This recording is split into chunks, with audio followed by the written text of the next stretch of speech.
From the time that we were invited here with the Jubilee dance, making us feel that today we need to celebrate to the full celebration of God's love, celebration of God's mercy. 3 months ago, after having visited the Holy Father in Rome, the two bishops newly ordained, we went to France and to Paris, and we went to the place of Saint Vincent de Paul, the chapel, and also to the chapel of Saint Catherine Labouré, and even till now, a few poor people are outside the chapel of St. Vincent de Paul, something to note. My dear brothers and sisters, looking at these sacred people, St. Vincent de Paul, his remains, and St. Catherine Labouré, it invites each and every one of us for a deeper reflection of their life, and not only to reflect upon them, but to have a heart of carrying out what they did, especially for the suffering humanity. First reading is all about the manifestation of God, God's plan for His people. How is He going to bind the broken-hearted? How is He going to set right the people? A blueprint for the people who are in need of liberation. What I would feel is that to carry out the manifestation, or what we heard in the first reading, those words, and to give meaning for it and to give flesh for these words, we need to also enter into the partnership with God to bring liberation to the people of God. Thinking about the Daughters of Charity or Saint Vincent de Paul, what comes to our mind and what is the center of our attention, our focus is mercy. Mercy, this word derives from Latin misericordia, composed of two words, cordia and misery.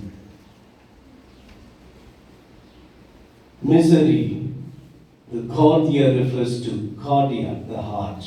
Cardiologist, we say, referring to the heart. And misery refers to suffering. So mercy means to have a heart to those who suffer. More precisely, to have a heart willing to suffer for others.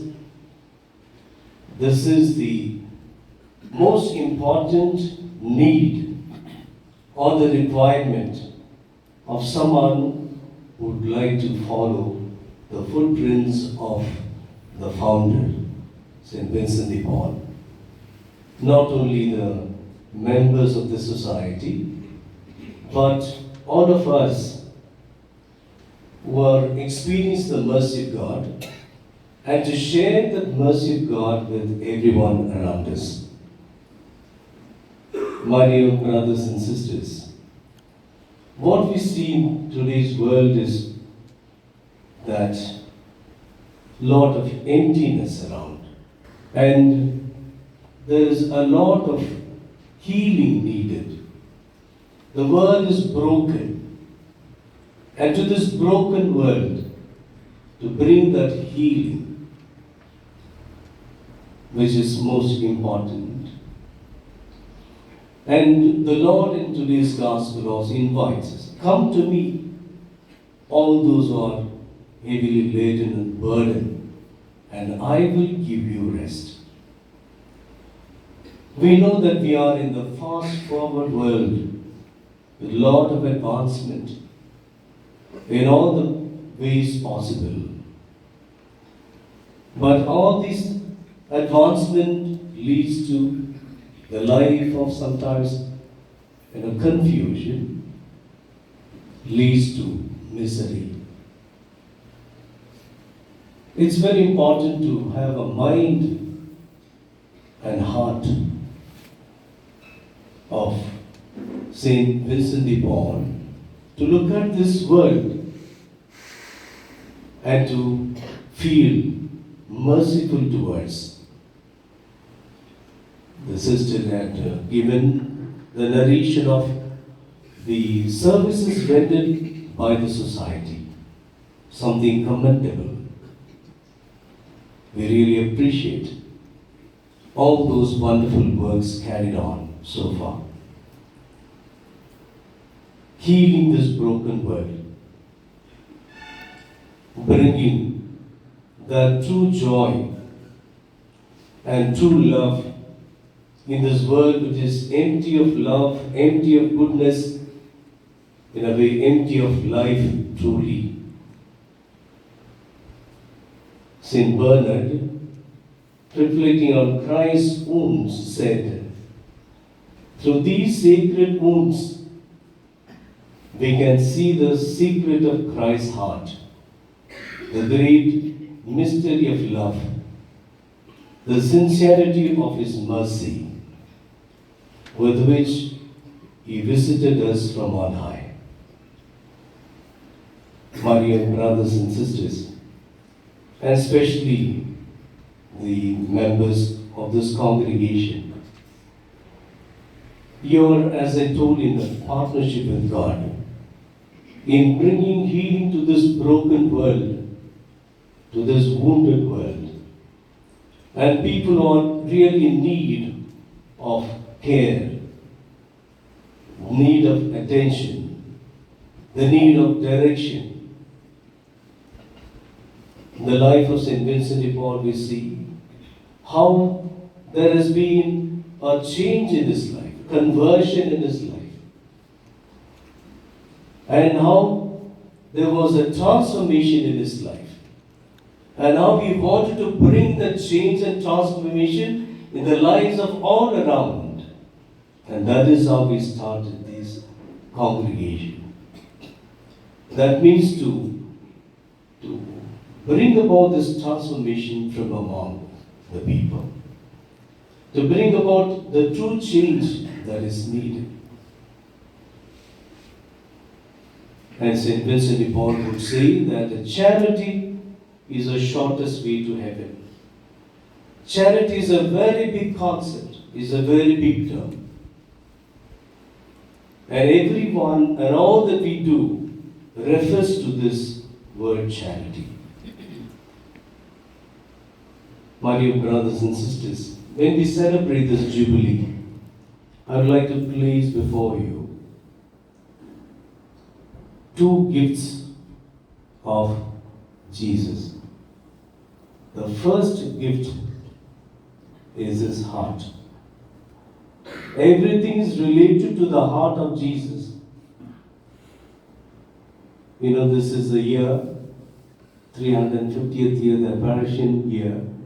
Our Lord appeared to St. Margaret Mary, showing the heart to her.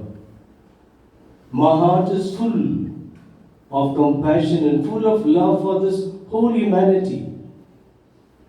But in return, the humanity is not able to respond to my love. Teach them, tell them how much I love. Secondly, the gift is the cross. The cross is not merely a sign of Jesus' suffering, but it is a sign of Jesus' great, compassionate, sacrificial life for the entire humanity. So, my dear brothers and sisters, our life is centered around bringing that love of Jesus to everyone and to take up the sufferings, the pains, the problems that is within, and to cooperate and participate with God in restoring this broken world. Ultimately, the cross is the sign of triumph. And so the suffering humanity has to have that transformation, has to come to that life of goodness and health and joy. And in this restoration, that we are the partners in the hands of God. My dear brothers and sisters, as we are here to celebrate this great event of the services of the sisters in the southern region and the province that you have in the south for the past 25 years, we wish and pray that all your plans and projects and all you do for this people in this region may be for the greater glory of God. Have a greater harvest, not only the souls for Christ, but a lot of goodness for people around through your service. And may the Lord who has called you give you that grace and strength to be the hands and to be the eyes and to be the legs of Jesus today in this world. As Saint Teresa of Avila said, Jesus cannot be seen today, but we are his eyes, we are his hands, we are his legs to reach out and to touch people and to bring a lot of joy through our service. May the Lord give us that grace and strength, especially to the sisters and all related to you. During this Eucharist, that we may pray for this abundance of God's grace to come upon us.